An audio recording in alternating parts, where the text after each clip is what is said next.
நன்றி தகப்பனே, எங்களோடு பேசும் அப்பா. எங்களை தாழ்த்துடைய கரத்தில் ஒப்புக் கொடுக்கிறோம். இயேசுவின் நாமத்தில் ஜெபிக்கிறோம் நல்ல பிதாவே, ஆமென் ஆமென். அல்லேலூயா அல்லேலூயா அல்லேலூயா. சங்கீதம் 89:21 நாம் வாசிக்க கேட்போம். கடந்த வாரத்துல புயங்களை குறித்து நாம் தியானித்தோம். அதுல இன்னும் ஒரு சில புயங்கள் உண்டு என்று சொல்லியிருந்தேன். அதனுடைய தொடர்ச்சியை இந்த நாளிலே நாம் பார்க்க போகிறோம். மொத்தம் 4 புயங்களை குறித்து நாம் பார்த்தோம். நம்முடைய தேவனாகிய கர்த்தருடைய புயம் நம்மை எப்படி எல்லாம் பலப்படுத்துகிறது, என்னென்ன புயங்கள் உண்டு, அந்த புயங்கள் நமக்கு என்ன செய்கிறது என்று பார்த்தோம்.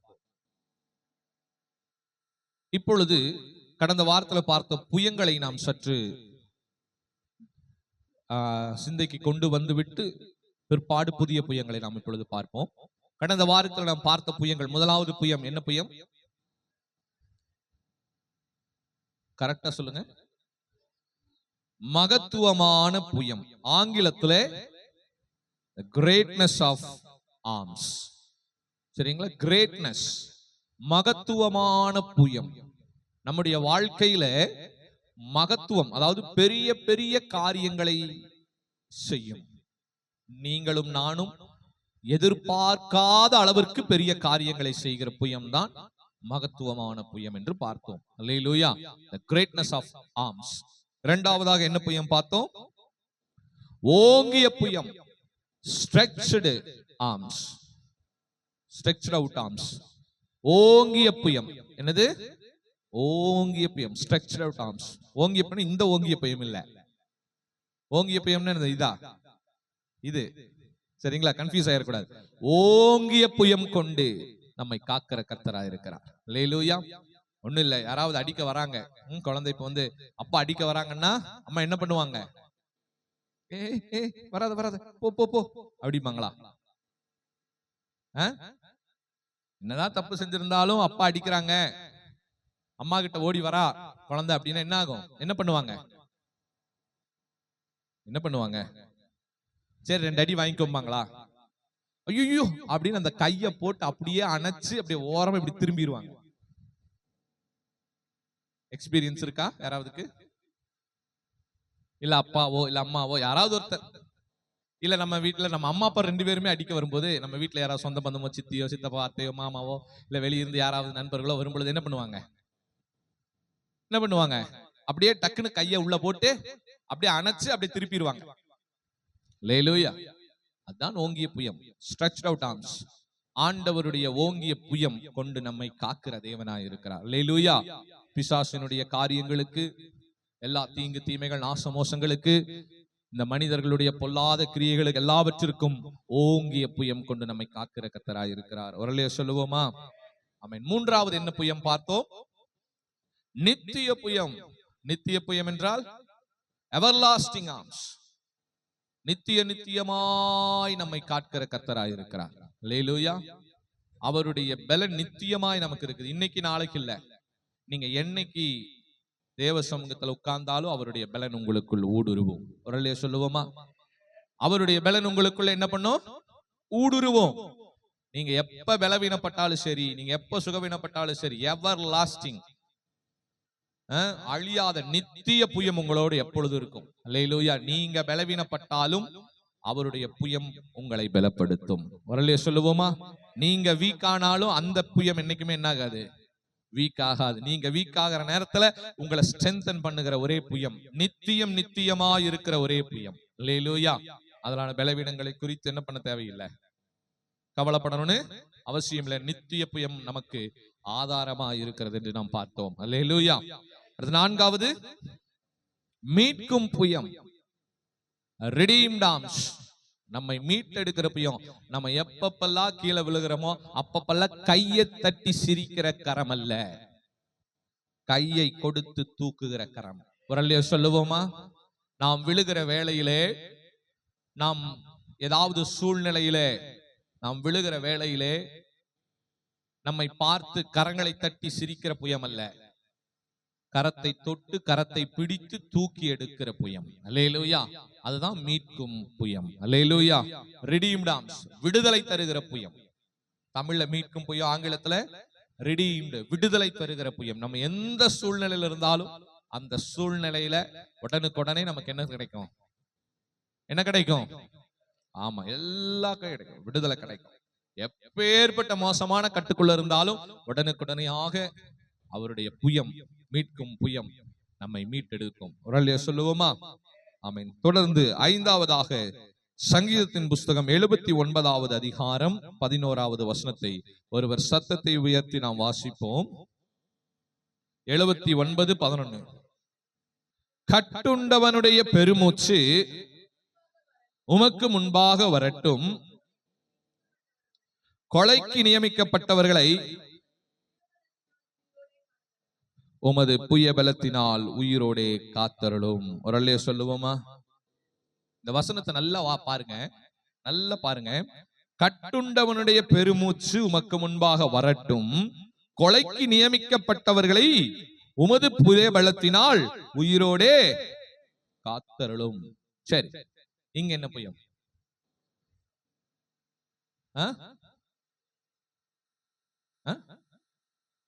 உயிரோட காக்கும். நீங்க உயிரோட காக்கும் என்ன புயம் இங்க? கரெக்ட் தான், பெரிய ரகசியம் எல்லாம் இல்ல. என்னன்னா, நம்ம எந்த சூழ்நிலையிலும் காக்கிற புயம். அல்லேலூயா. காக்கும் புயம். ஒரு அல்லையா சொல்லுவோமா? நம்மளை எந்த சூழ்நிலையிலும் அந்த புயம் என்ன பண்ணும்? சொல்லுங்க. ஆங்கிலத்தில் என்னது? preserve. preserve தானே? preserve. ஆம்ஸே காணோம். சரி, கர்த்தர் நல்லவர், நம்ம எடுத்துக்குவோம். preserved arms. preserving preserved arm. preserving arm. preserving arms. அல்லேலூயா. நம்மை காக்கும் புயம். எந்த சூழ்நிலையில காக்குதுன்னு இந்த வசனம் சொல்லுது பாருங்க. இந்த வசனத்தை நீங்க நல்லா தியானிச்சீங்கன்னா நீங்க எந்த சூழ்நிலையிலும் காக்கப்படுவீங்கன்னு உங்களுக்கு அந்த விசுவாசம் வரும். இந்த வசனத்தை மறுபடியும் நிறுத்தி நிதானமா வாசிப்போம். நல்லா கவனிங்க. கட்டுண்டவர்களுடைய பெருமூச்சு உமக்கு முன்பாக வரட்டும். ஒரு அல்லேலூயா சொல்லுவோமா? கட்டுண்டவர்களுடைய பெருமூச்சுன்னா, கட்டுன என்னங்க? கட்டு சிக்கல்ல சிக்கி இருக்கிறது வேற, பாவத்துல சிக்கி இருக்கிறது, அப்புறம் அடிமைத்தனத்துல சிக்கி இருக்கிறது வேற, வியாதி வேற, வியாதியில சிக்கி இருக்கிறது வேற, கடன், கடன் என்கிற பிரச்சனை, காசு பிரச்சனை, வீட்டுல கடன், லோன், வட்டி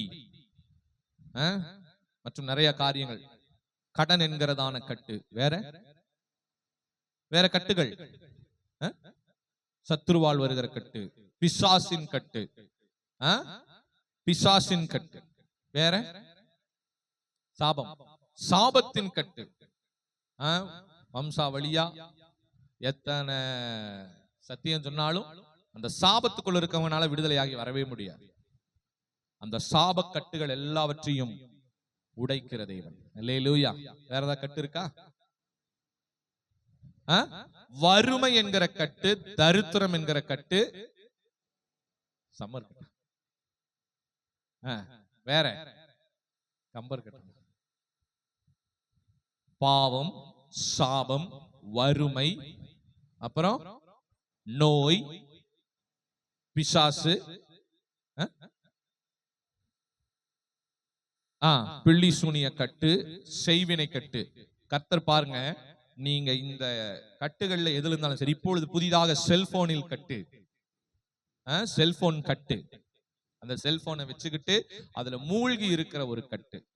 யார் என்ன சொன்னாலும் கொஞ்ச நேரம் தான் அவங்களுடைய ஒரே டைலாக், இப்பதானே எடுத்தேன், கொஞ்ச நேரம் ஃப்ரீயா விட மாட்டீங்களா, இப்பதான வேலை முடிஞ்சு, இப்பதான காலேஜ் முடிஞ்சு வந்து கையில் எடுத்தேன், எடுத்தது எல்லாமே ஓகே தான், பார்த்தது எல்லாமே ஓகே தான், ஆனா அதனுடைய பிரதிபலன் என்ன? கட்டில் சிக்கி விடுவோம். அன்றைக்கு நீ அப்பதான் எடுத்த, ஆனா அடுத்த நாளெல்லாம் எப்ப எடுப்பீங்க? நினைச்ச நேரமெல்லாம் எடுத்து யூஸ் பண்ணிக்கிட்டே இருக்க வேண்டியதுதான். யூஸ் பண்ணி நம்மை நாமே என்ன பண்ணிட்டு இருக்கிறோம்? கெடுத்து கொண்டிருக்கிறோம் என்பது நமக்கே தெரியாம போயிட்டு இருக்கு. அல்லேலூயா. கட்டு, அது ஒரு கட்டு தான். இவைகள் எல்லாமே ஒரு கட்டு. ஆண்டவர் சொல்லுகிறார், ஒருவேளை உண்மையாலுமே நீங்க எல்லாம் ஒரு கட்டுல யாராவது மாட்டி இருந்தீங்கன்னா, மனதுடைந்து, ஆண்டவர் சொல்லுகிறார், மனசொடைஞ்சு பெருமூச்சு விட்டு நீ அழுது கேட்டீனா கண்டிப்பா கட்டுண்டவர்களின் பெருமூச்சை கேட்பேன் என்று கர்த்தர் சொல்லுகிறார். ஒரு அல்லையா சொல்லுவோமா?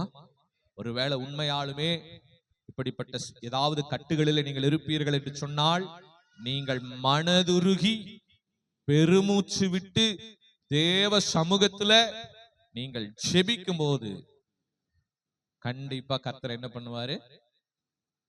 அந்த கட்டிலிருந்து விடுதலையாக்கி உங்களை காக்க வல்லவராய் இருக்கிறார். ஒரு அல்லேலூயா சொல்லுவோமா? அல்லேலூயா.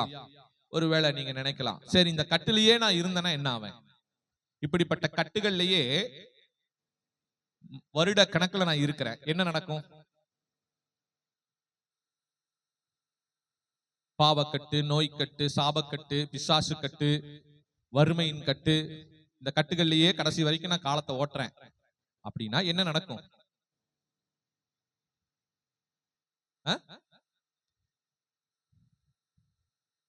என்ன நடக்கும் நீங்க நினைக்கிறீங்க? இந்த கட்டுல இருந்து நான் ஏன் விடுதலை ஆகணும்? முதல்ல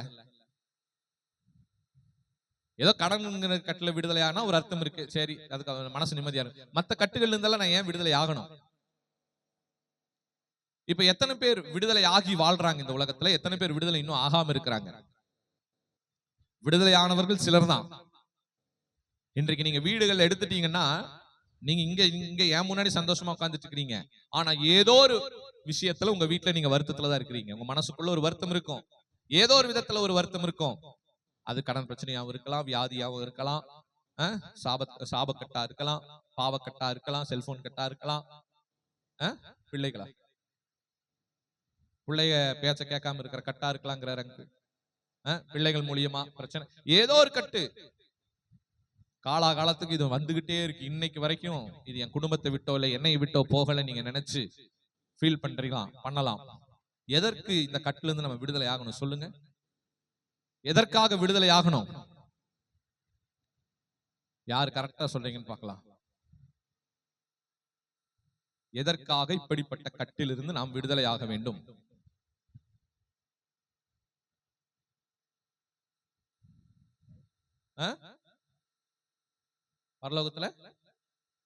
பரலோகத்துக்கு அப்பதான் போக முடியும். கரெக்டா? சரி, எனக்கு ஒரு நோய் கட்டு இருக்கு, அந்த நோயோட நான் செத்து போறேன். பரலோகத்து நான் ஆனா ரட்சிக்கப்பட்டிருக்கேன், நல்ல ஆண்டவருக்குள்ள இருக்கிறேன். பரலோகத்துக்கு போவனா போக மாட்டேன்?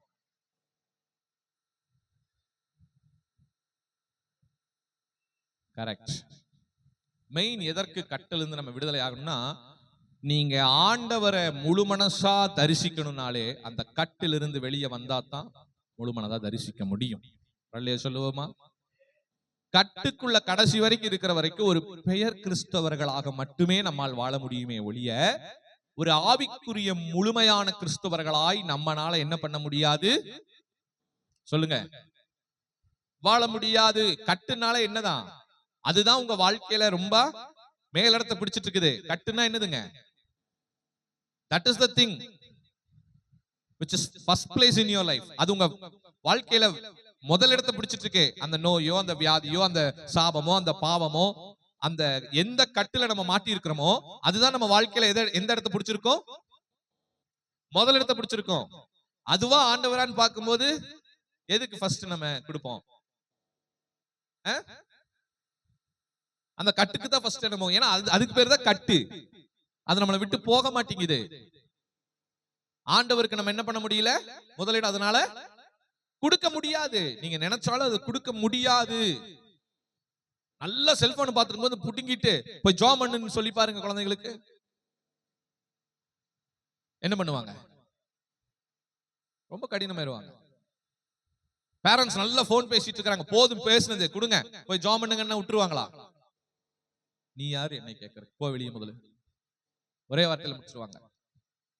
ஏதோ ஒரு சாபத்திலேயோ இல்ல ஒரு பாவத்திலேயோ கடன்ல மாட்டிக்கிட்டு இருக்கிறோம். அது போட்டு நம்ம மூளைய செதற வச்சுக்கிட்டு இருக்கு. உட்கார்ந்து நம்மளால ஜெபம் பண்ண முடியுமா?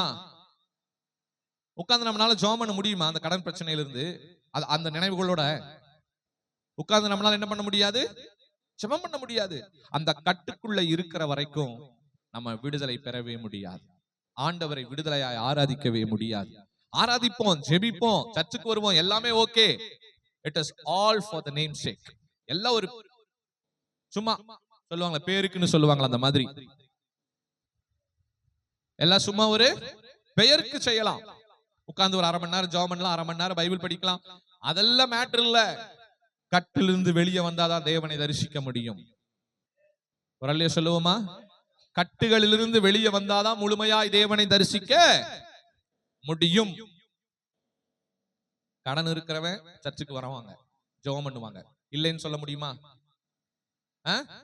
ஏதாவது ஒரு பாவத்துல கட்டுல இருக்கிறவங்க ஜெபம் பண்ணுவாங்க, சர்ச்சுக்கு வருவாங்க, இல்லைன்னு சொல்ல முடியுமா? ஆனா அவங்க முழுசா ஆண்டவருக்குள்ள இருக்காங்கன்னு சொல்ல முடியுமா? முடியாது. தேவனை அவர்கள் முழுவதுமாய் தரிசிக்க முடியாது.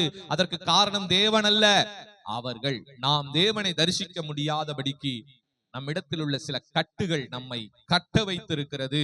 தேவ சமூகத்துல நெருங்க முடியாதபடி, செபிக்க முடியாதபடி, தேவனுடைய ஆவியில் நிறைய முடியாதபடிக்கு அந்த கட்டு நம்ம என்ன பண்ணி வைத்திருக்கிறது? கட்டி வைத்திருக்கிறது. அதுல இருந்து வெளிவர வேண்டும் என்பதுதான் தேவனுடைய சித்தம். ஒரு அல்லையா சொல்லுவோமா? அதனாலதான் ஆண்டு சொல்றார், கட்டுண்டவர்களின் பெருமூச்சு உமக்கு முன்பாக வரட்டும். அல்லேலூயா. ஆண்டவரே, யார் யாரெல்லாம் கட்டுகளுக்குள்ள இருக்கிறாங்களோ அவங்க பெருமூச்செல்லாம் உங்க சமூகத்துக்கு வந்து சேரட்டும்பா. அல்லேலூயா. அப்படி சேர்ந்து அந்த பெருமூச்சை கர்த்தர் கேட்டாருன்னா, கேட்டு அதற்கு உடனுக்குடனே அதற்கு என்ன பண்ணணும்? பதில் தரணும். அல்லேலூயா. பதில் தருகிறது மட்டும் இல்ல, அந்த கட்டிலிருந்து நம்மை காப்பாற்றி காக்க வேண்டும்.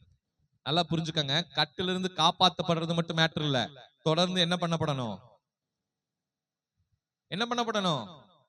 காக்கப்படணும். ஒரு அல்லையா சொல்லுவோமா? ஈஸியா விடுதலையாய் வெளியே வந்துடலாம், திரும்பி என்ன பண்ணிடக்கூடாது? உள்ள போயிடக்கூடாது. அல்லேலூயா. நிறைய பேர் இது எக்ஸ்பீரியன்ஸ் இருக்கும். வெளியே வந்துருவீங்க, ஆனா திரும்ப என்ன பண்ணுவீங்க? உள்ள போய் மாட்டிக்குவீங்க. அப்போ வெளியே வந்தவங்களை என்ன செய்யணும்? காக்கிற புய நமக்கு வேண்டும். அல்லேலூயா. வெளியே வரவங்களை கடைசி வரைக்கும் காக்கிற புயம் நம்முடைய தேவனாகிய. வெளியே வர வைக்கிறது மட்டுமல்ல, கட்டுகளிலிருந்து நம்மை விடுதலை ஆக்குவது மட்டுமல்ல, விடுதலையான நம்மை கடைசி வரையிலும் அந்த கட்டுக்குள்ள போகாதபடி காக்கிற புயம் தான் காக்கும் புயம். எத்தனை பேத்துக்கு சத்தியம் புரியுது? ஒரு அல்லையா சொல்லுவோமா? அடுத்த வார்த்தை பாருங்க, கொலைக்கு நியமிக்கப்பட்டவர்களை உமது புய பலத்தினால் உயிரோடே காத்தருளும். கொலைக்கு நியமிக்கப்பட்டவர்களும் கூட கர்த்தருடைய புயம் காக்கும். அல்லேலூயா. யார் என்ன எழுதி வச்சாலும் நம்மளுடைய தலையெழுத்தை மாத்துறது ஆண்டவரால முடியும். ஒரு அல்லையா சொல்லுவோமா? எத்தனை பேர் விசுவாசிக்கிறீங்க? நம்மளுடைய தலையெழுத்தை மாற்றுவது ஆண்டவரால் கூடும். அல்லேலூயா. நம்முடைய சூழ்நிலையை மாற்ற தேவனால் கூடும். நம்ம நினைக்கலாம், இதுதான் இவன் தலையெழுத்து, இதுதான் என் தலையெழுத்து, இதுதான் என் குடும்பத்தின் தலையெழுத்து. நீங்க நினைச்சாலும் அந்த தலையெழுத்தையே மாத்தி எழுத என் தேவனால் கூடும். ஒரு அல்லையா சொல்லுவோமா? வேதத்துல எத்தனையோ பேருடைய தலையெழுத்தை மாற்றி எழுதினார் தேவனாகிய கர்த்தர். அல்லேலூயா. மாற்றி எழுதல, அவங்க நினைச்சிட்டாங்க அவ்வளவுதான்னு. ஆனா ஆண்டவருடைய உண்மையான சித்தம் என்ன? அதுதான் நிறைவேறுச்சு. அல்லேலூயா. இப்ப உங்களை குறிச்சு உங்களுக்கு ஒரு எண்ணம் இருக்கும்ல, உங்களை குறித்து உங்களுக்கு இப்பொழுது ஒரு எண்ணம் இருக்கும் அல்லவா? ஒரு அபிப்பிராயம் இருக்கும். நீங்க எப்படி வருவீங்க, என்ன பண்ணுவீங்க, எப்படி இருப்பீங்க, பின்னாடி எப்படி இருக்கும், இப்ப எப்படி இருக்கா, அதை பொறுத்துதான் இப்ப நீங்க வாழ்ந்துகிட்டு இருக்கீங்க. கரெக்டா இல்லையா? நீங்க உங்களை குறிச்சு என்ன நினைச்சுக்கிட்டு இருக்கிறீங்களோ, மத்தவங்களை குறிச்சு என்ன நினைச்சிட்டு இருக்கிறீங்களோ, உங்க சூழ்நிலை குறிச்சு என்ன நினைச்சிட்டு இருக்கிறீங்களோ, அதுக்கு ஏற்றாற்படி வாழ்றீங்களா? இல்ல கர்த்தர் என்னை குறித்து என்ன நினைத்திருக்கிறாரோ அதற்கேற்றாற்படி நான் வாழ்ந்து கொண்டிருக்கிறேன் என்று சொல்லுகிறீங்களா? உண்மையை மட்டும்தான் பேசணும். ஏன்னா இங்க நான் பார்த்த அளவுக்கு எல்லாரும் அவங்க ஒரு சர்க்கிள், அவங்க சூழ்நிலையை பொறுத்துதான் வாழ்றீங்க. அப்படி வாழாதீங்க. உங்க சூழ்நிலையை பொறுத்து உங்க வாழ்க்கை இல்லை.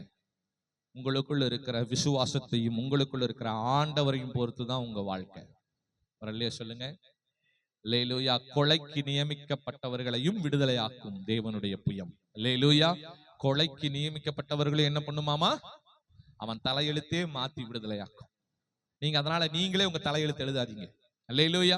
நீங்களே உங்களை குறிச்சு ஒரு முடிவுக்கு வராதீங்க. மத்தவங்க உங்களை குறிச்சு ஒரு முடிவுக்கு வந்தாலும் அது முடிவு அல்ல. கர்த்தர் உங்களை குறித்து ஒரு முடிவு வைத்திருக்கிறார். உன்னை குறித்த என்னுடைய நினைவுகள் தீமைக்கல்ல, சமாதானத்திற்கு எதுவான நினைவுகளே என்று கர்த்தர் சொல்லுகிறார். உங்களை குறித்த, என்னை குறித்த, நம்மை குறித்த நினைவுகள் கர்த்தருக்கு சமாதானத்தின் நினைவுகளாய் இருக்கிறது. அப்ப அது எப்படி தீமையா மாறும்? நீங்களும் நானும் தீமையை நினைச்சாலும் கர்த்தருடைய புயம் அதை நன்மையாய் மாற்றும். ஒரு சொல்லுவோமா? அல்லேலூயா. அதனால கவலைப்படாதீங்க. எப்பொழுதும் எல்லா சூழ்நிலைகளிலும் நம்மை காக்கும் புயம் நம்முடைய தேவனாகிய கர்த்தருடைய புயம். ஒரு சொல்லுவோமா? அதுதான் காக்கும் புயம். பிரிசர்விங் ஆர்ம்ஸ். நம்மளை பிரிசர்வ் பண்ணிக்கும், காத்து நம்மளை காக்கும். எந்த சூழ்நிலைகளிலும் நம்மை காக்கும். கவலைப்படணும்னு அவசியமே. கவலைப்படுறீங்களா? கவலைப்படுறீங்களா? கவலை தேவையில்லை. எல்லா சூழ்நிலைகளிலும் கர்த்தருடைய புயம் நம்மை காக்கும். அதுவே காக்கும் புயம். அல்லேலூயா. சத்தமா சொல்லுங்க அல்லேலூயா. ஆமென். அடுத்ததாக சங்கீதத்தின் புஸ்தகம் 89:10 வசனத்தை வாசிப்போம். 89:10. நீர் ராகாப்பை வெட்டுண்ட ஒருவனை போல் நொறுக்கினீர், உமது வல்லமையான புயத்தினால் உம்முடைய சத்துருக்களை சிதறடித்தீர். அல்லேலூயா. இங்க என்ன புயம்? வல்லமையான புயம். அல்லேலூயா. அப்படின்னா என்ன ஆம்? ஸ்ட்ராங் ஆம். ஒரு சொல்லுவோமா? ரொம்ப ஸ்ட்ராங்கான புயம். வல்லமையுள்ள புயத்தினால என்ன பண்ணாராமா? சத்துருக்களை, சொல்லுங்க, சத்துருக்களை, சத்துருக்களை. சரி, இப்ப ஒரு கேள்வி கேட்கிறேன், கரெக்டா பதில் சொல்லணும். நமக்கு நம்மளுடைய வாழ்க்கையில சத்துருக்கள் இருக்கிறாங்களா இல்லையா? உங்க வாழ்க்கையில சத்துருக்கள் இருக்காங்களா? சத்துருக்கள்னா நீங்க யாரை வேணா வச்சுக்கோங்க. பிசாசியும் வச்சுக்கலாம், மனுஷங்களையும் வச்சுக்கலாம். சத்துரு இருக்குதா? இருக்கு. ஒண்ணு. வேற சொல்லுங்க. சத்துரு இருக்கா? ஏதாவது இருக்காங்க? இருக்கட்டும், இருக்கட்டும், இருக்காங்க. வேற யார் வாழ்க்கையில இருக்காங்க? உங்க வாழ்க்கையில இல்லையா சத்துருக்கள்? அதாவது வேதம் சொல்லுகிறது சத்துருக்களை. இப்போ சத்துருவை நீங்க சிநேகிச்சீங்கன்னா அவனை நீங்க எப்படி பாப்பீங்க?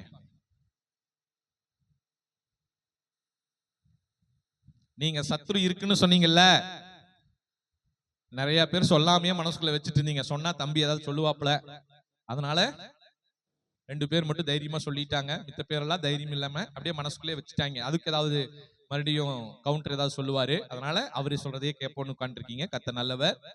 சத்துரு இருக்கட்டும். வேதம் என்ன சொல்லுகிறது? மத்தேயு 6ஆம் அதிகாரத்துல சத்துருக்களை, நீங்க சத்துருன்னு யாராவது நினைச்சீங்கன்னா அவங்களை என்ன பண்ணுங்க? நீங்க உங்களுக்கு சத்துருன்னு வந்துருச்சு, சாத்தான் வந்துருச்சு, மாடு வந்துருச்சு, எருமை வந்துருச்சு, சனிய வந்துருச்சு, இதெல்லாம் வருது பாரு. இப்படி நீங்க யார நினைக்கிறீங்களோ அவங்களை என்ன பண்ணுங்க? அவங்களை என்ன பண்ணுங்க? வாயை திறந்து சொல்லுங்க. நான் சொல்லல, வேதம் சொல்லுகிறது. மத்தேயு 6ஆம் அதிகாரத்திலே கர்த்தர் சொல்லுகிறார், அவர்களை என்ன செய்யுங்க? அவர்களை என்ன செய்யுங்க? உங்களை சிநேகிக்கிறவர்களையே நீங்கள் சிநேகித்தால், உங்களிடத்தில் அன்பு கூறுவர்களுக்கே நீங்கள் அன்பு கூர்ந்தால் அதனால் ஒரு பலனும் இல்லை என்று கர்த்தர் சொல்லுகிறார். அல்லேலூயா. அதனால் உங்களை விரோதிக்கிறவர்களை, உங்களை சபிக்கிறவர்களை, உங்களுக்கு விரோதமான சத்துருக்களை என்ன செய்யுங்க? சிநேகியுங்கள். சொல்லுவோமா? உங்களுக்கு யார பிடிக்கலையோ அவன் தான் உங்க ஃப்ரெண்டு. அல்லேலூயா. உங்களுக்கு யார பிடிக்கலையோ அவங்க தான் உங்க ஃப்ரெண்டுன்னு கர்த்தர் சொல்றார். அவங்களைத்தான் நீ நேசிக்கணும். நேசிக்கணும்னா கட்டி பிடிச்சு முத்தம் கொடுக்க சொல்லல, அவங்க மேல அந்த வெறுப்பையே எடுத்துறணும். நீங்க யார வெறு வெறு வெறு வெறுன்னு வெறுக்கிறீங்களோ அவங்க மேல இருக்க அந்த வெறுப்பு அப்படியே எடுத்துருங்க. வரலையே சொல்லுவோமா? அப்போ சத்துரு என்று ஒண்ணு நம்மளுக்கு அப்போ இருக்குமா இருக்காதா? அப்ப நமக்கு சத்துரு இருப்பானா இருக்க மாட்டானா? சத்துருவை சிநேகிக்க ஆரம்பிச்சிட்டீங்கன்னா அதுக்கப்புறம் உங்க வாழ்க்கையில சத்துரு இருக்குமா? சொல்லுங்க. நமக்கு விரோதி இருப்பானா? விரோதியை நேசிக்க ஆரம்பிச்சிட்டீங்க, பகைக்கிறவனை ஆசீர்வதிக்க ஆரம்பிச்சிட்டீங்க, சத்துருவை சிநேகிக்க ஆரம்பிச்சிட்டீங்க, துரோகிகளை எல்லாம் நேசிக்க ஆரம்பிச்சிட்டீங்க. இப்ப உங்க வாழ்க்கையில உங்களுக்கு விரோதின்னு உங்க மனசுக்கு இருக்குமா? அவன் என்னமோ நினைச்சிட்டு போறான், அதை பத்தி எனக்கு கவலை இல்ல. ஆனா நான் என்ன பண்ணல, அவனை வெறுக்கல, நான் அவனை எதிரியா பார்க்கல, நான் அவனை துரோகியா பார்க்கல. மேபி என் வாழ்க்கையில அவன் செஞ்சுட்டான், எனக்கு துரோகி ஆயிட்டான், எனக்கு விரோதி ஆயிட்டான், எனக்கு சத்ரு ஆயிட்டான். ஆனா நான் அவன் அப்படி, நான் அவங்கள அப்படி நினைக்கல. மனதறிஞ்சும் கூட அவங்களுக்கு விரோதமா ஒரு வார்த்தை நான் பேசல. மனசறிஞ்சு அவங்களுக்கு விரோதமா ஒரு வார்த்தையும் கூட நான் பேசல. அதுதான் உண்மையான கிறிஸ்தவம். எத்தனை பேருக்கு சத்தியம் புரியுது? அதுதான் உண்மையான இயேசு, அதுதான் உண்மையான கிறிஸ்தவர், அதுதான் உண்மையான ஆவிக்குரியவர். அவர்கள் தான் உண்மையா இயேசுவை ஏற்றுக்கொண்டவர்கள், அவர்கள் தான் இயேசுவின் ரத்தத்தில் கழுவப்பட்டவர்கள், அவர்கள் தான் பரிசுத்த ஆவியில் நிரப்பப்பட்டவர்கள். இல்லையே பகை கசப்பு விரோதம் எல்லாம் வச்சுக்கிட்டே ஆவி வேலை செய்யுது, ஜெபம் வேலை செய்யுது, வேத வாசிப்பு வேலை செய்யுது, அபிஷேகம் வேலை செய்யுது. அப்படி என்றால் அது ஒளியின் தூதன். அல்லேலூயா. எனக்குள்ள கசப்பு இருந்துகிட்டே நான் ஜெபிக்கிறேன், எனக்குள்ள வெறுப்பு இருந்துகிட்டே நான் ஆவியில நிறையிறேன், எனக்குள்ள ஒருத்தங்க மேல ஒரு பகை இருந்துகிட்டே தான் இருக்குது, ஒரு வெறுப்பு, ஒரு கசப்பு, எனக்கு அவங்க மேல ஒரு காம்ப்ரமைஸே வர மாட்டேங்குது, காம்ப்ரமைஸே ஆக முடியல அவங்க விஷயத்துல. ஆனாலும் நான் நல்லா ஜெபிக்கிறேன்னா இதுக்கு பேர் என்ன? மாயமாலம். பாயிண்ட். இது நமக்கு தெரியுமா? நான் மாயமாலம் பண்றேன்னு எனக்கு தெரியுமா? எனக்கு தெரியுமா? நான் மாயமாலமான ஒரு கிறிஸ்தவ ஜீவியம் வாழுகிறேன் என்பது எனக்கு தெரியுமா? தெரியவே தெரியாது. வரலையே சொல்லுவோமா? ஏன்னா என்னுடைய ஆவியில நான் பலப்பட்டு இருக்கிறனால என்னால நான் செய்யற தவறுகளை, என் மாம்சம் செய்கிற தவறை என்னால் ஒத்துக்கொள்ளவே முடியாது. எப்பவுமே நான் மாயமாலமான ஒரு வாழ்க்கை வாழ்கிறேன் என்பது விசுவாசிகளுக்கு தெரியவே தெரியாது. அதனாலதான் ஒரு விசுவாசிக்கும் இன்னொரு விசுவாசிக்கும் கசப்பு, ஒரு ஆத்துமாவுக்கும் இன்னொரு ஆத்துமாவுக்கும் ஒரு கசப்பு, ஒரு சபைக்கும் இன்னொரு சபைக்கும் கசப்பு, ஒரு ஊழியனுக்கும் இன்னொரு ஊழியனுக்கும் கசப்பு. ஏன் இதெல்லாம் வருது? ஏன்னா அவங்களுக்கே தெரியல அவங்க ஒரு மாயமானமான வாழ்க்கை வாழ்றாங்கன்னு. வரலையே சொல்லுவோமா? நேரில் முகமுகமாய் பார்க்கும் பொழுது புன்னகைத்து சிரிப்பார்கள், ஆனால் திரும்பி பார்த்தா அப்படின்ட்டு போயிருவாங்க. வரலையே சொல்லுவோமா? அப்ப நல்லா புரிந்து கொள்ளுங்கள், சத்துருன்னு ஒண்ணு நம்ம வாழ்க்கையில, உண்மையான கிறிஸ்தவங்க வாழ்க்கையில கிடையவே கிடையாது. வரலையே சொல்லுவோமா? அப்ப இங்க ஆண்டவர் என்ன சொல்றாரு? என்ன சொல்றாருப்பா? உமது வல்லமையுள்ள புயத்தினால் உம்முடைய சத்துருக்களை. ஆமா, இங்க சத்ருன்னு யாருக்கு இருக்கிறாங்க? இங்க சத்ருவை யார் சிதறடிக்கிறா? ஹலோ, இங்க சத்ருவை யார் சிதறடிக்கிறா? ஹலோ ஹலோ ஹலோ, இங்க சத்துருக்களை யார் சிதறடிக்கிறா?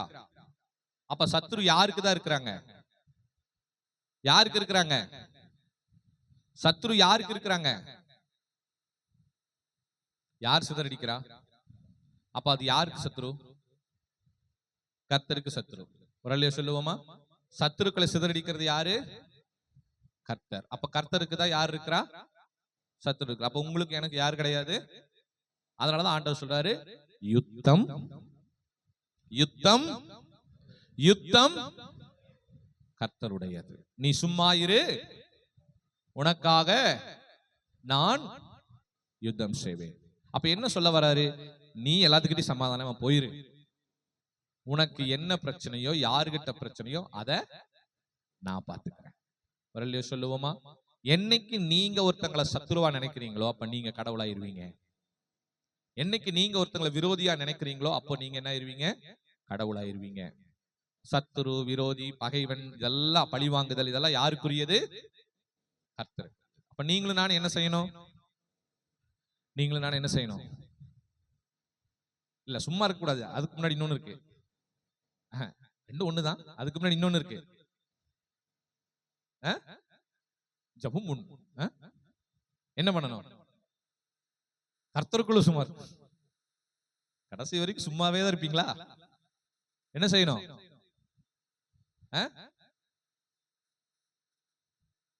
கர்த்தர் யுத்தம் பண்றாரு, கர்த்தர் எல்லாம் பாத்துக்குவார், கர்த்தர் ஓகே. நம்ம என்ன பண்ணணும்? ஜெபம் பண்ணிட்டு அமைதியா இருக்க வேண்டாம். ஆக மொத்தம் அவனை முடிச்சு கட்டணும்னு ஒரு முடிவு. பாயிண்ட். கிளாப் பண்ணிருங்க ஜெனிஃபருக்கு. ஸ்நேகிக்கணும். அமைதியா இருக்கிறன்னா என்ன அர்த்தம்? அப்படி இல்ல, அவங்கள ஸ்நேகிக்கணும். நீங்க ஆண்டவர்கிட்ட காமிக்கணும், ஆண்டவரே எனக்கு அவங்க மேல எந்த ஒரு குற்றமும் இல்லையப்பா. அவங்க இன்னும் 2 அடி அடிச்சாலும் நான் வாங்கிட்டு போய்க்கிறேன். அவங்க இன்னும் 2 அடி அடிச்சாலும் நான் வாங்கிக்கிறப்பா. அதான் பிலாத்து இயேசுவை சிலுவையில் அறைய வேண்டும் என்று யூதர்கள் கூக்குரலிட்ட போது ரோமர்கள் சொல்லும் பொழுது பிலாத்து சொல்லுகிறார், நான் இவரிடத்தில் ஒரு குற்றமும் காணவில்லை என்று சொல்லி கையை கழுவுகிறார். கையை கழுவுவதனால் என்ன அர்த்தம் என்றால், இவனுடைய இரத்த பழி என் மேலும் என் குடும்பத்தின் மேலும் சுமராது. குரல்லே சொல்லுவோமா? எனக்கு இவர் மேல எந்த ஒரு குற்றமும் இல்லை என்று சொல்லுகிறார். அல்லேலூயா. இந்த உலகத்துல வாழுகிற நாட்கள்ல ஒருத்தர் மேலேயும் ஒரு குற்றமும் நம்ம சொல்லக்கூடாது. அதுதான் கர்த்தர் விரும்புகிறார். நான் உங்களுக்கு ஒண்ணு சொல்றேன். நீங்க ஏசப்பா மாதிரியா பிசாசு மாதிரியா? ஏசப்பா மாதிரி. Very good. நீங்க யார் மாதிரி? குழந்தைங்க வெளியே உட்கார்ந்து சொல்றாங்க. நீங்க யார் மாதிரி? ஏசப்பா. இப்ப ஏசப்பா இந்த உலகத்துல குற்றம் கண்டுபிடிக்க வந்தாரா, குற்றத்தை மன்னிக்க வந்தாரா? Say it louder. குற்றம் கண்டுபிடிக்க வந்தாரா, குற்றத்தை மன்னிக்க வந்தாரா? குற்றத்தை மன்னிக்க வந்தார். இது நிறைய பேருக்கு சந்தோஷமா இருக்கு. இப்ப கேக்குறேன், குற்றத்தை மன்னிக்க வந்தார், கரெக்ட் தான். அதுக்குன்னு தெரிஞ்சே குற்றம் செய்யலாமா? சரி, நம்ம என்ன குற்றம் செய்யறோம் சொல்லுங்க? பண்றது எல்லாமே குற்றம் தான். வேற என்ன குற்றம் செய்கிறோம்? சும்மா சொல்லுங்க. ஏசப்பாக்கு பிடிக்காததெல்லாம் செய்யறோம். பொய் பேசுறோம், கரெக்ட். வேடிக்கை பார்க்கிறோம், வேற. போன் பார்க்கிறோம், வேற. அப்போ நல்லா புரிஞ்சுக்கங்க, இங்க யாரு ஏசப்பா குற்றம் கண்டுபிடிக்கவே வரல, குற்றப்படுத்தவும் வரவில்லை. ஆனா நீங்களும் நானும் என்ன செய்யறோம்? குற்றம் கண்டுபிடிக்கிறோம், குற்றப்படுத்திக்கிட்டு இருக்கிறோம். இது சரியா தவறா? இது ஏசப்பா பிள்ளைகளுடைய செயலா, பிசாசு பிள்ளைகளுடைய செயலா? குற்றம் கண்டுபிடித்தல், குற்றம் சொல்லுதல், குற்றம் பேசுதல், இது யாருடைய செயல்? யாருடைய செயல்? பிசாசின் செயல். இவனை மன்னியுங்கள், இவர்களுக்காக மனதுருகிறேன், என்ன வேணாலும் பண்ணுங்க, அவன் ஒண்ணும் பண்ணிடாதீங்க. இதெல்லாம் யாருடைய செயல்? இயேசுவினுடைய செயல். அல்லேலூயா. அப்ப நீங்க யாருடைய பிள்ளைங்க? அப்போ உங்களுக்கு யார் மேல என்ன இல்ல? எந்த குற்றமும். உங்களுக்கு யாராவது மேல குற்றம் இருக்கா?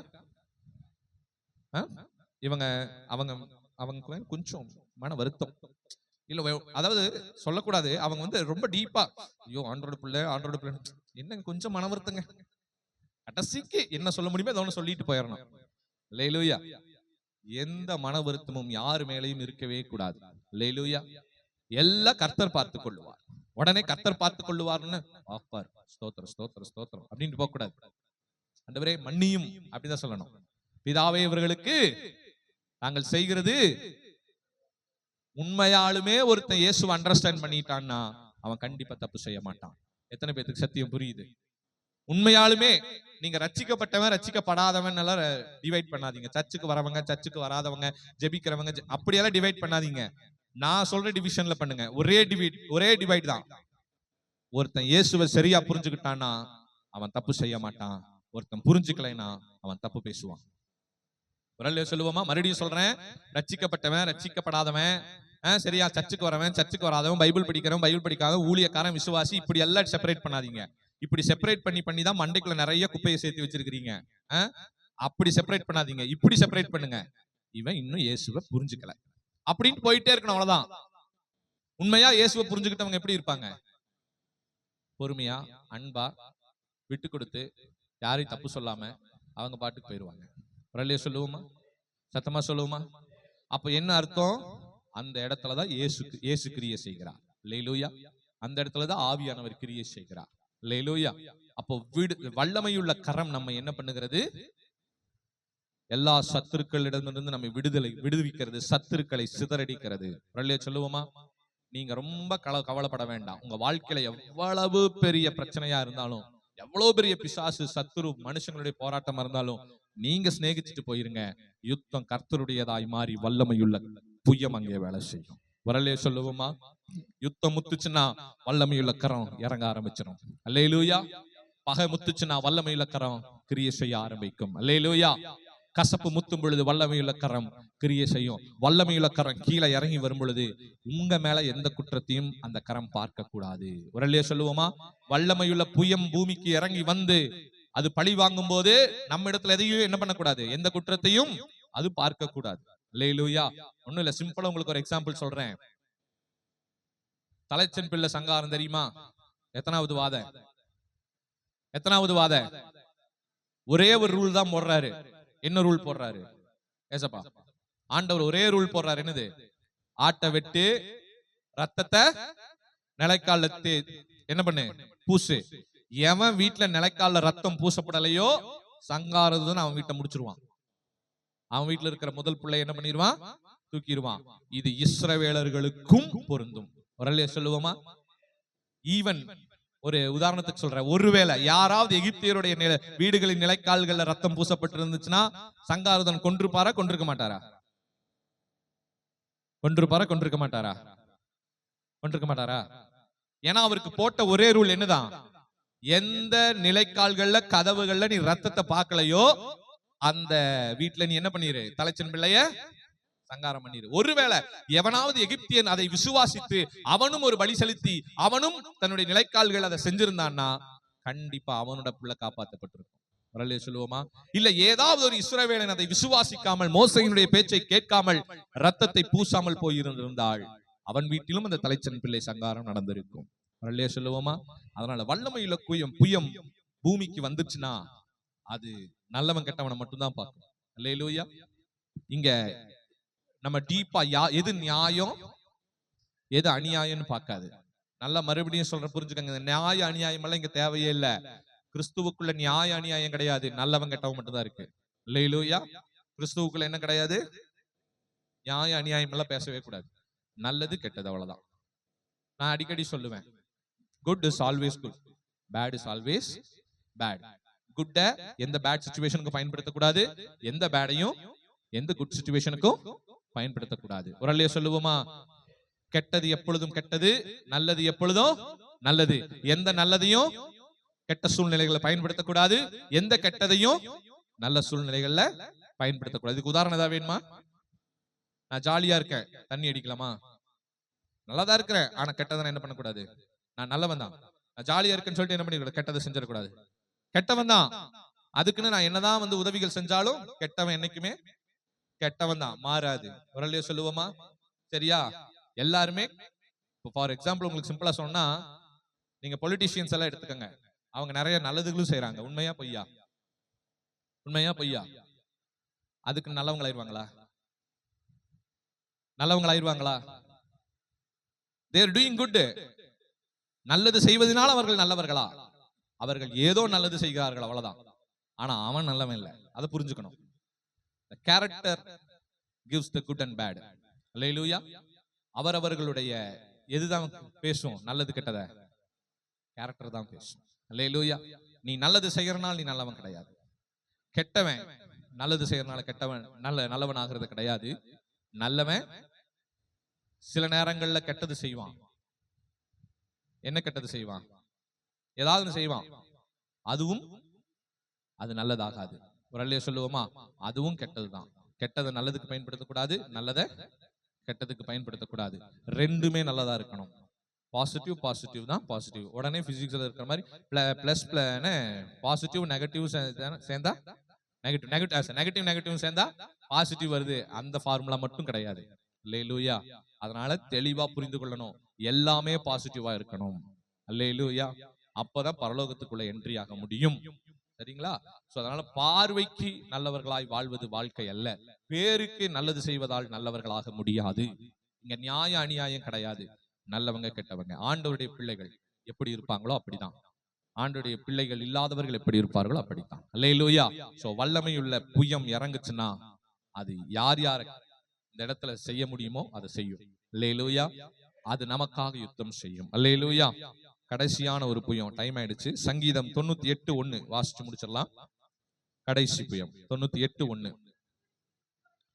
கர்த்தருக்கு புதுப்பாட்டை பாடுங்கள், அவர் அதிசயங்களை செய்திருக்கிறார், அவரது வலதுகரமும் அவருடைய பரிசுத்த புயமும் ரட்சிப்பை உண்டாக்கினது. உரலே சொல்லுவோமா?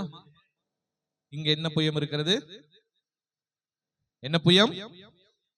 பரிசுத்த புயம். அப்படின்னா ஹோலி ஆர்ம்ஸ் இருக்கா? எங்க? ஹோலி ஆர்ம்ஸ். அல்லேலூயா. பரிசுத்த புயம். இந்த பரிசுத்த புயம் என்ன செய்யுது? ரட்சிப்பை கொடுக்குதுங்க. வரலையே சொல்லுவோமா? ஒரு மனுஷன் ரட்சிக்கப்படணும்னா அதுக்கு பரிசுத்த புயம் அவசியம். அல்லேலூயா.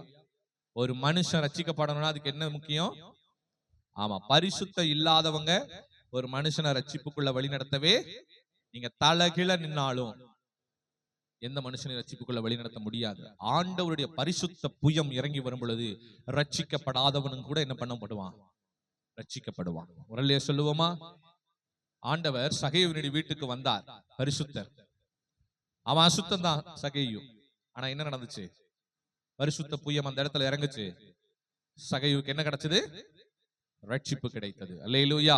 ஒரு மனிதன் ரட்சிக்கப்பட வேண்டும் என்று சொன்னால், ஒரு மனிதன் பாவ வாழ்க்கையிலிருந்து, அந்த சாப வாழ்க்கையிலிருந்து வெளிவந்து கர்த்தருக்காக வாழ வேண்டும் என்று சொன்னால் அவர்களுக்கு பயன்பட வேண்டியது பரிசுத்த புயம். உரல்லையே சொல்லுவோமா? சத்தமா சொல்லுங்க. அல்லேலூயா. அந்த பரிசுத்த புயம் மட்டும்தான் நம்முடைய வாழ்க்கையில ரட்சிப்பை கொண்டு வரும். வேற எந்த புயமும் நம்முடைய வாழ்க்கையில் நமக்கு ரட்சிப்பை கொண்டு வராது. உரல்லையே சொல்லுவோமா? இதுதான் 7வது புயம், பரிசுத்த புயம். சரி, மொத்தம் எத்தனை புயம் சொல்லுங்க? என்னென்ன புயம்? மகத்துவமான புயம். நீங்களே சொல்லுங்க.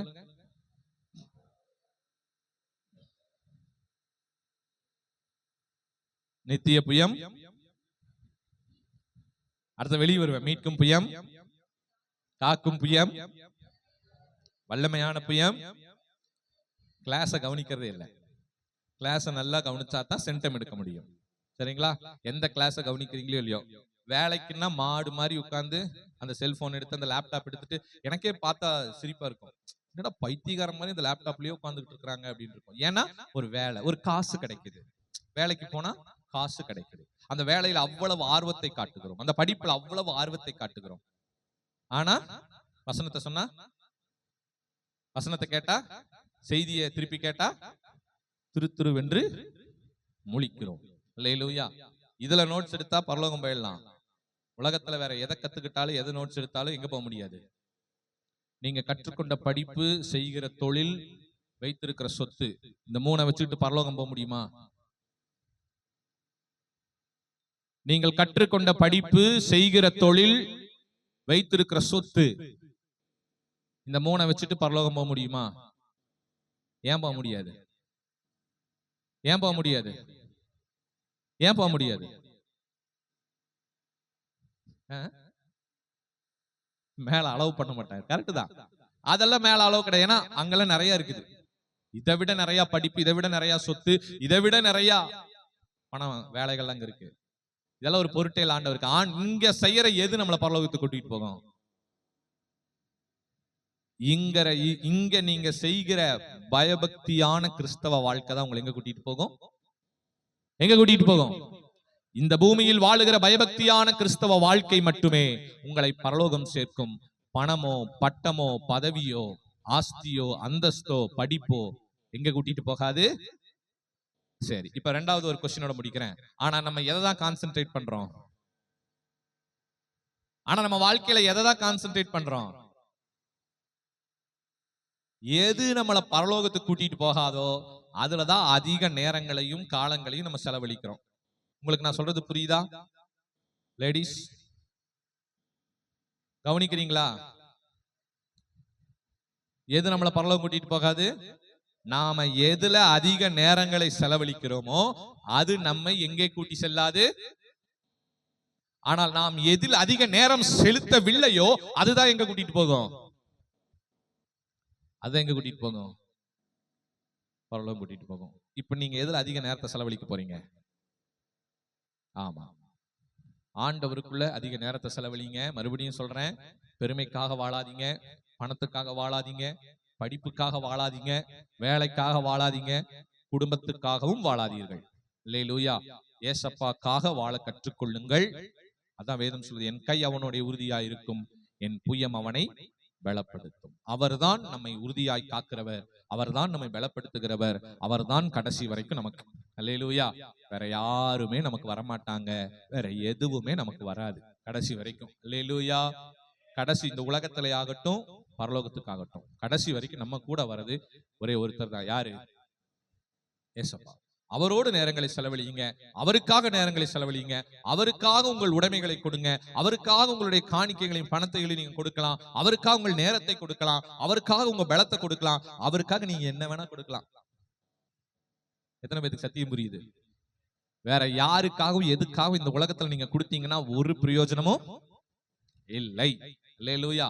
இந்த வயிற்றுக்காக செலவழிக்கிறதும் கூட என்ன கிடையாது, பிரயோஜனம் இல்ல. நம்ம இந்த வயிற்றுக்காக தானே பொழப்பு நடத்துறோம், ஆனா இந்த வயிற்றுக்காக நம்ம செலவழிக்கிறதுமே பிரயோஜனமற்ற செயல். வரலையே சொல்லுவோமா? அப்படிதான் இஸ்ரவேல் ஜனங்கள் இந்த வயிற்றுக்காக அழுகும் போது கர்த்தர் சொல்லுகிற, மனிதன் அப்பத்தினாலே மாத்திரமல்ல தேவனுடைய வாயிலிருந்து புறப்படும் ஒவ்வொரு வார்த்தையினாலும் பிழைப்பான்னு முடிக்கிறார். அல்லேலூயா. வார்த்தையை பிடிச்சுக்கிட்டா அப்பம் தன்னால வரும், அப்பத்தை சாப்பிட்டா வார்த்தை வராது. அல்லேலூயா. ஆனா வார்த்தையை சாப்பிட்டா என்ன வரும்? அப்பம் தன்னால வரும். அல்லேலூயா. எது முக்கியமோ அதை உங்க வாழ்க்கையில அதிகமான முக்கியமாய் வைத்துக் கொள்ளுங்கள்.